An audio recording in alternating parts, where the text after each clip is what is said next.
अस्सलामुअलैकुम। ये सब कुछ पाकिस्तान में हुआ जो मैं आपके साथ अभी शेयर करने जा रहा हूँ। जब हम रावलपिंडी के एक नए इलाके बहरिया टाउन में एक नई कंस्ट्रक्टेड हाउस में शिफ्ट हुए।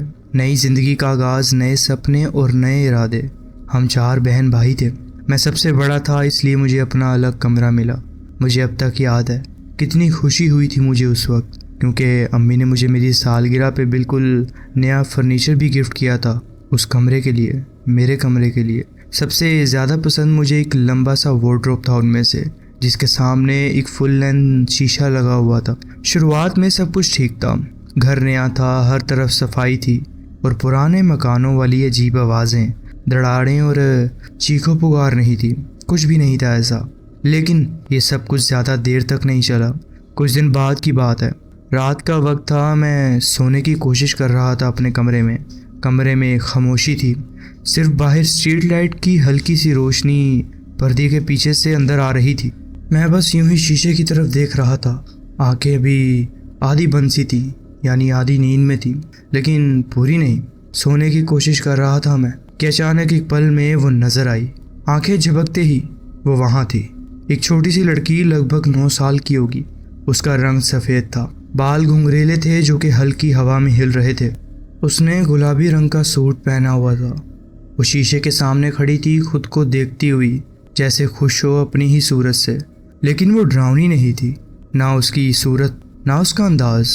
बस एक अजीब बात थी, वो वहाँ होनी नहीं चाहिए थी।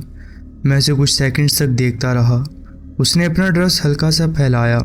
उसके चेहरे पे सुकून था, लेकिन उस सुकून में कुछ दूरी सी थी, जैसे उसे मेरी मौजूदगी का पता ही ना हो। और जैसे वो आई थी वैसे ही एक पल में गायब भी हो गई। ना कोई धुंध, ना कोई धीरे धीरे गायब होना, बस एक झपक और वो गायब। मैं चिल्लाया नहीं, हिला तक नहीं, बस वहाँ लेटे लेटे आंखों को फाड़ कर देख रहा था कि मेरे सामने हुआ क्या है। अभी अपने आप को समझाने की कोशिश कर रहा था कि शायद मैं नींद में था या कुछ सोच रहा था। शायद ये कोई जागती आंखों का सपना था। लेकिन उस रात के बाद मैंने कभी अपनी पीठ उस शीशे की तरफ नहीं की। मैं कोशिश करता रहा कि ये वाक़ये को भूल जाऊं, और वाकई मैं भूल गया। 5 साल तक। 5 साल बाद हम एक कैंपिंग ट्रिप पर गए। मेरे वालिद, उनके दोस्त और उनके बच्चे। रात थी, सब लोग आग के इर्द गिर्द बैठे हुए थे। हर कोई डरावनी कहानियाँ सुना रहा था। हंस हंस के एक दूसरे को डरा रहे थे हम। तब मेरी छोटी बहन ने बात की। उसने एक पुरानी याद शेयर की अपनी, हमारे पुराने घर की, जहां हम अम्मी के साथ रहते थे, उससे पहले कि वो फिर से मूव करें। उसने कहा कि एक दिन वो अपनी अलमारी से कुछ निकालने गई तो उसने वहां एक छोटी सी लड़की देखी, सफ़ेद कलर की और भूरे बालों वाली, खिलौनों के साथ खेलती हुई। मेरा दिल ज़ोर ज़ोर से धड़कने लगा। कानों में उसकी धड़कन गूंज रही थी। पहले तो मैं चुप रहा, सिर्फ उसकी बात सुनता रहा। वो इत्मीनान से कह रही थी कि हम दोनों की नज़र मिली, लेकिन डर नहीं लगा, बस एक अजीब सी घबराहट थी।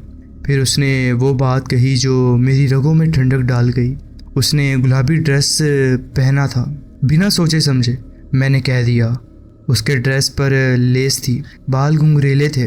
मेरी बहन एकदम रुक गई। हमारी नज़र मिली और फिर हम दोनों ने मिल के उस लड़की का चेहरा, उसकी एज, उसका लहजा, सब कुछ एक दूसरे को बताना शुरू किया, जैसे हम दोनों एक ही चीज़ को देख चुके थे। दोनों को उस लड़की से कोई खौफ नहीं था, सिर्फ एक ठंडा, सुकून भरा लेकिन अजीब सा एहसास। लेकिन सबसे हैरत की बात यह थी कि हमने कभी एक दूसरे से इस बारे में कोई बात नहीं की थी। मैंने कभी किसी को नहीं बताया था कि मैंने क्या देखा था, और वो भी चुप थी। जब हम दोनों अपनी कहानियों के टुकड़े जोड़ने लगे, कैंप फायर के इर्द गिर्द बैठे लोग सिर्फ हमें घूरते रहे। उनका चेहरे का रंग जैसे तो उड़ ही गया हो। उनको लगा कि हम कोई प्लान बना के आए हैं, कोई ज़बरदस्त कहानी लिखी हुई है हमने। लेकिन मैं और मेरी बहन, हम जानते थे कि ये सब असल है।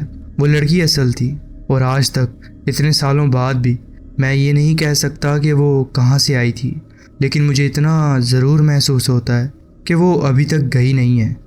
वो भी उसी घर में है अभी भी। ये था मेरा एक वाक़या जो मैं आपके साथ शेयर करना चाहता था। जी बहुत बहुत शुक्रिया, आपने अपनी कहानी हमारे साथ शेयर की। बढ़ते हैं अपनी नेक्स्ट स्टोरी की तरफ।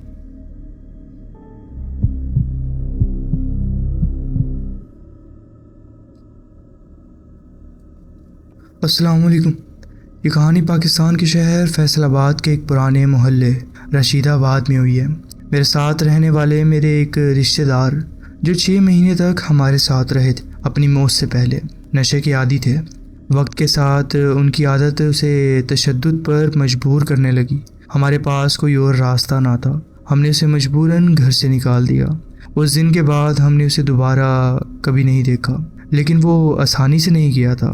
उसकी मौत के बाद हमने अपने घर के 3 और अफराद खो दिए।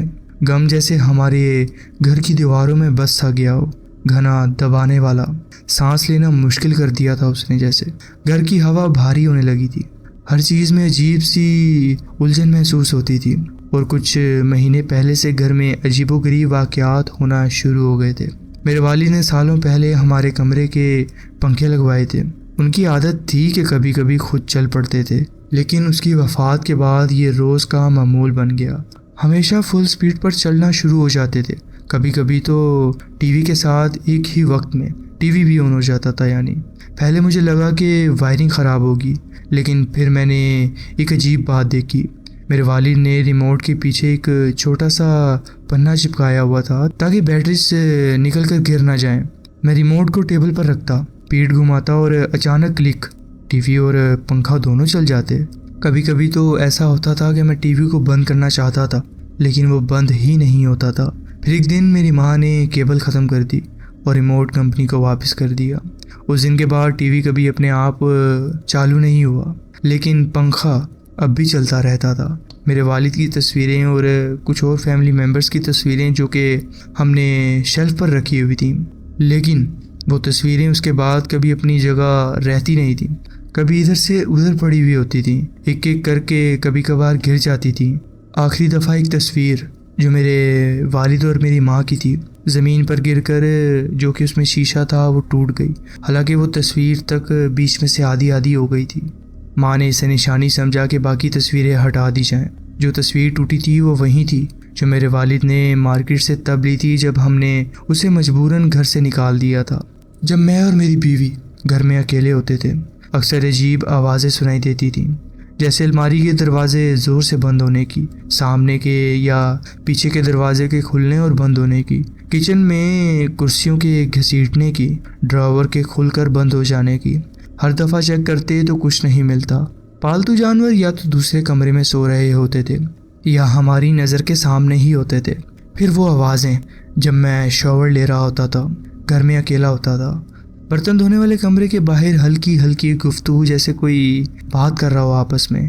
पहले तो मैं समझता कि ये बस घर की पुरानी दीवारों की आवाज़ है, लेकिन फिर मैंने अपनी आंखों के कोने से एक साया हिलता हुआ देखा, कुछ ऐसा जो बस एक लम्हे के लिए नज़र आए और गायब हो जाए। फिर एक दिन मैंने उसे साफ देखा, एक भूरा इंसानी शक्ल का साया मेरे किचन में खड़ा हुआ था। कल मेरी खाला का जनाजा था। वो जवान थी, मौत अचानक हुई थी और हम सब बहुत उदास थे। उस रात मैं और मेरी बीवी पीछे के वरांदे में बहुत देर तक बैठे बातें कर रहे थे। घर का पिछला हिस्सा 4 दीवारी से घिरा हुआ था और हमारा कुत्ता बिल्कुल हमारे साथ यानी हमारी कुर्सी के नीचे ही बैठा आराम कर रहा था। फिर अचानक मेरी बात के बीच में ज़ोर ज़ोर से कदम की आहट सुनाई देने लगी, तेज़ इरादे के साथ हमारी तरफ बढ़ रही थी जैसे। और फिर वो गुर्राहट आई, ना जानवरों जैसी ना इंसानों जैसी, कुछ बीच का, लेकिन गहरी पेट से निकलने वाली। जैसे ही हमने ये सारा कुछ सुना, हमारी तो जैसे रूह ही कांप गई। हम दोनों भागकर अंदर गए, दरवाज़ा ज़ोर से बंद कर दिया। दिल इतना तेज़ धड़क रहा था कि सांस लेना मुश्किल हो गया था। 10 मिनट बाद मैंने हिम्मत करके बाहर जाकर देखा दोबारा, तो अब वहाँ कुछ भी नहीं था। ना 4 दीवारी टूटी हुई थी, ना कोई हिलावट थी। अगर कोई घुसपैठिया होता तो हमारा कुत्ता जो साथ ही था हमारे ज़रूर भौंकता या भागकर उस पर झपट्टा मारता, लेकिन उसने ऐसा कुछ नहीं किया था। बाद में जब हमने माँ को ये बताया तो उसने सिर्फ हाँ में सिर हिलाकर कहा, हाँ मैंने भी सुना है। हमारे पास कोई जवाब नहीं है इसका, और शायद हम चाहते भी नहीं हैं इसका जवाब। ये था मेरा वाक़या जो मैं आपके साथ शेयर करना चाहता था। जी बहुत बहुत शुक्रिया, आपने अपनी कहानी हमारे साथ शेयर की। बढ़ते हैं अपनी नेक्स्ट स्टोरी की तरफ। अस्सलाम वालेकुम। मैं बचपन से लाहौर के एक पुराने इलाके के एक 2 मंजिला पुराने घर में रहता आया हूँ। घर हमारे दादा का बनाया हुआ था और इसमें पुरानी दीवारें, लकड़ी के दरवाजे और छतों पे लटके हुए पंखे थे जो हमेशा धीमी आवाज़ निकालते रहते थे। मेरे वालिद का छोटा सा फर्नीचर का कारोबार था, जबकि अम्मी घर संभालती थी। मैं, मेरे छोटे भाई आसिम और मेरी छोटी बहन हिना तीनों इसी घर में पले बड़े हैं। बचपन से मुझे हमेशा ये महसूस होता था कि इस घर में कोई अजीब सी खामोशी से भरी हुई चीज़ है, खासकर हमारे ऊपर वाले कमरे के स्टोर रूम में, जहाँ दादा दादी की पुरानी कुर्सियाँ पड़ी हुई थी, संदूक और कपड़ों के डब्बे रखे हुए थे वहाँ पर। अम्मी हमेशा कहती थी वहाँ ज़्यादा ना घूमो, हवा भारी रहती है वहाँ की। लेकिन मैं और आसिम बचपन में वहाँ चुपके से खेलने चले जाया करते थे। एक रात जब मैं लगभग 16 साल का था, बिजली चली गई, घर अंधेरे में डूब गया। अम्मी ने चिराग जलाया और हम सब नीचे ड्राइंग रूम में बैठ गए। तभी ऊपर से हल्की सी कुर्सी खिसकाने की आवाज़ सुनाई दी। मेरे वालिद ने सोचा शायद बिल्ली घुस आई होगी ऊपर, लेकिन जब वो टॉर्च लेकर ऊपर गए तो देखा कि ऊपर कोई भी नहीं है। दरवाज़ा खुला था लेकिन स्टोर रूम बिल्कुल साफ था। उस रात के बाद ऊपर से ऐसी आवाज़ें आना बढ़ गईं, कभी कदमों की, कभी किसी चीज़ की घसीटने की। एक दफ़ा मैं रात को लेट स्टडी कर रहा था, तकरीबन 2 बज रहे थे रात के। मैं पानी लेने किचन गया तो देखा कि ड्राइंग रूम का दरवाज़ा थोड़ा सा खुला हुआ है। अंदर अंधेरा था लेकिन मुझे साफ नज़र आया कि एक औरत का साया कॉर्नर में खड़ा है। मैं वही जगह पर जम गया, साया बिल्कुल भी हिला नहीं। मैं पीछे हटा और ज़ोर से अम्मी को पुकारा। जब हम दोनों वापस आए तो ड्रॉवर बंद था और अंदर अब कोई भी नहीं था। कुछ हफ्तों बाद हिना रात को रोती हुई मेरे कमरे में आई। कह रही थी कि उसने अपने बिस्तर के पास एक औरत को बैठे हुए देखा जो सफ़ेद दुपट्टा ओढ़े उसको घूर रही थी। उसका चेहरा अंधेरे में साफ नहीं दिख रहा था, लेकिन उसकी सांस तेज़ थी। हिना ने आंखें बंद की और चीख मार दी, और जब दोबारा देखा तो कोई भी नहीं था। अब घर का माहौल अजीब होता जा रहा था। वाली ने एक मौलवी साहब को बुलाया जो कुरान वाजिया पढ़ने लगे। पहले दिन तो सब कुछ ठीक लग रहा था, लेकिन दूसरे दिन रात को जब मौलवी साहब ऊपर स्टोर में वजीफ़ा पढ़ रहे थे तो नीचे से हमने तेज़ आवाज़ में अलमारी बंद होने की आवाज़ सुनी। मौलवी साहब नीचे आए तो उनका रंग उड़ चुका था। कहने लगे, यहाँ सिर्फ कोई साया नहीं बल्कि पूरी तरह से कुछ बस गया है। फिर एक रात ऐसा कुछ हुआ जो मैं ज़िंदगी भर नहीं भूल सकता। बिजली चली गई थी उस वक्त और हवा तेज़ चल रही थी। ऊपर से एक बहुत ही तेज़ चिल्लाने की आवाज़ आई, जैसे कोई औरत दर्द से चीख रही हो। वाली टॉर्च लेकर भागे ऊपर, मैं उनके पीछे था। जैसे ही हम ऊपर स्टोर रूम में गए, देखा कि कोने में एक सफ़ेद कपड़ों में लिपटी हुई औरत बैठी है। उसका सिर नीचे था, लेकिन अचानक उसने अपना सिर उठाया और उसका चेहरा आधा जला हुआ था, आंखें लाल और होंठों पर एक अजीब सी मुस्कुराहट। मैं और वालिद दोनों नीचे भाग गए, दरवाज़ा बंद किया और उस रात हम सब ड्राइंग रूम में एक साथ बैठकर सुबह होने का इंतज़ार करते रहे। इसके बाद हमने फ़ैसला किया कि यह घर बेचकर नया घर ले लेते हैं।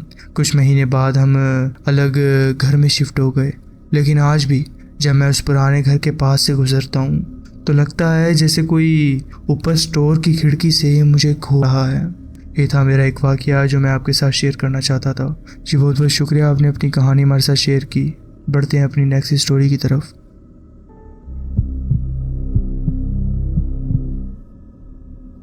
अस्सलाम वालेकुम। ये कहानी पाकिस्तान में हुई थी और मैं शक में रहने वाला शख्स हूँ, लेकिन मैंने ज़िंदगी में कुछ ऐसे वाक़यात देखे हैं जो मुझे इस बात का यकीन दिलाते हैं कि गायब का वजूद हकीकत में है। मुझे वो चीज़ें याद हैं जो मैं ख़ुद महसूस कर चुका हूँ। शक और यकीन एक दूसरे के साथ चल सकते हैं। शक का फ़ायदा ये होता है वो यकीन को हद में रखता है और अक़ल से काम लेना आसान हो जाता है।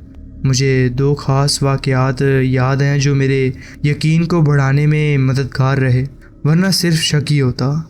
ये दोनों वाक़यात मेरी ज़िंदगी के वो लम्हे हैं जो मैं कभी नहीं भूल सकता, और ये पहला या आखिरी वाक़यात नहीं है।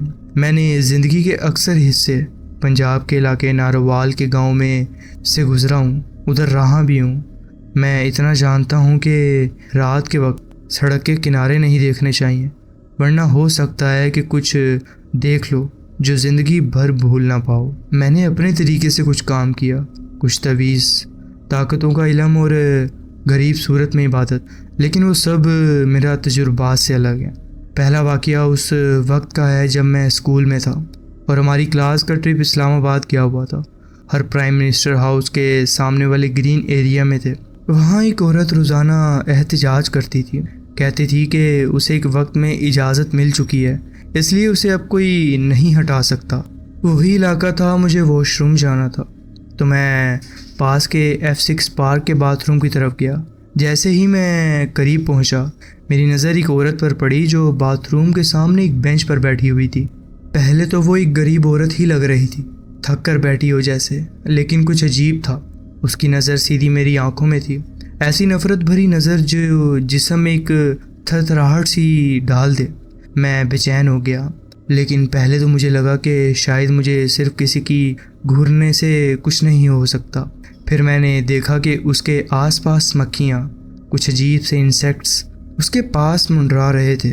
वो उसके जिस्म पर बैठ रहे थे, लेकिन उसे कोई फ़र्क नहीं पड़ रहा था। उस वक्त मुझे कीड़े मकोड़ों का बहुत डर था और आज तक मैं उस डर से लड़ रहा हूँ। जैसे ही मैंने ये मंज़र देखा, मेरी हालत ख़राब हो गई और मैं भाग गया। बाद में जब पैनिक का असर कम हुआ तो मुझे समझ आया कि ये सब कुछ कितना अजीब था। शायद वो सिर्फ एक बुज़ुर्ग औरत थी, लेकिन मुझे नहीं लगता कि वो इंसान थी। दूसरा वाक़या कुछ साल बाद हुआ। मैं लाहौर के DHA में एक पिज़्ज़ा डिलीवरी का काम करता था। रात का वक्त था और मैं आखिरी ड्राइवर था। सिर्फ मैं और मैनेजर रह गए थे। मैं दिन भर काम कर चुका था, लेकिन रात में भी डिलीवरी देनी पड़ी।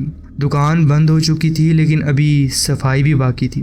अगर आप कभी किसी दुकान से क्लोजिंग से आधा घंटा पहले कुछ मंगवाने का सोच रहे हैं तो मेहरबानी करके रुक जाएं। एक ऑर्डर किसी का 1 घंटा ज़्यादा बर्बाद कर सकता है। खैर, मैं थका हुआ था। जैसे ही मैं एक पिछले रास्ते से गुजरा, मेरी हेडलाइट्स में कुछ चमका। एक साया था, कुत्ते का, लेकिन काला सा। उसकी आंखें मेरी हेडलाइट्स में चमक रही थीं जब वो रोड क्रॉस कर रहा था। ये रोड एक पूरे यूनिक से मोड़ पर था। जब वो काला कुत्ता रोड से गुजरा तो मुझे लगा कि वो दूसरी साइड पर आराम से चला गया होगा, लेकिन जब मेरी नज़र उस पर पड़ी, मैंने पहले भी कुछ जानवरों को ऐसे करते देखा है, लेकिन वो कुत्ता मुझे उधर नज़र नहीं आया। वो रोड क्रॉस करके भी ना तो राइट गया ना लेफ़्ट। मेरी लाइट्स ऑन थी और मैंने साफ देखा कि वो जैसे कि उस दीवार के अंदर से होते हुए कहीं और चला गया हो। वहाँ कोई दरख्त नहीं था कि वो उसके पीछे छुप जाता जब तक वो उसके अंदर से गुजरा नहीं। मैं दूसरी चीज़ों पर गौर कर ही नहीं पाया। मैं मानता हूँ कि इन कहानियों का कोई अक्लमंदी से जवाब नहीं हो सकता, लेकिन मेरे दिल के किसी कोने में कोई कहता है कि ये सिर्फ एक अकल से बयान नहीं किया जा सकता। इसके पीछे कुछ गायबी असरात थे। तुम्हारा क्या ख्याल है? ये था मेरा वाक़या जो मैं आपके साथ शेयर करना चाहता था। बहुत बहुत शुक्रिया, आपने अपनी कहानी हमारे साथ शेयर की। तो जी फ्रेंड्स, ये थी आज की स्टोरीज़। आप कमेंट्स में ज़रूर बताएं कि आपको ये स्टोरीज़ कैसी लगी। अगर आपको ये स्टोरीज़ अच्छी लगी हो तो वीडियो को ज़रूर लाइक कीजिए और चैनल को ज़रूर सब्सक्राइब कीजिए और बेल आइकन को ज़रूर प्रेस कर लीजिए ताकि आगे आने वाली कहानियाँ वीडियोज़ आपसे मिस ना हो। अपना ख्याल रखें और मिलते हैं नेक्स्ट वीडियो में। अल्लाह हाफिज़।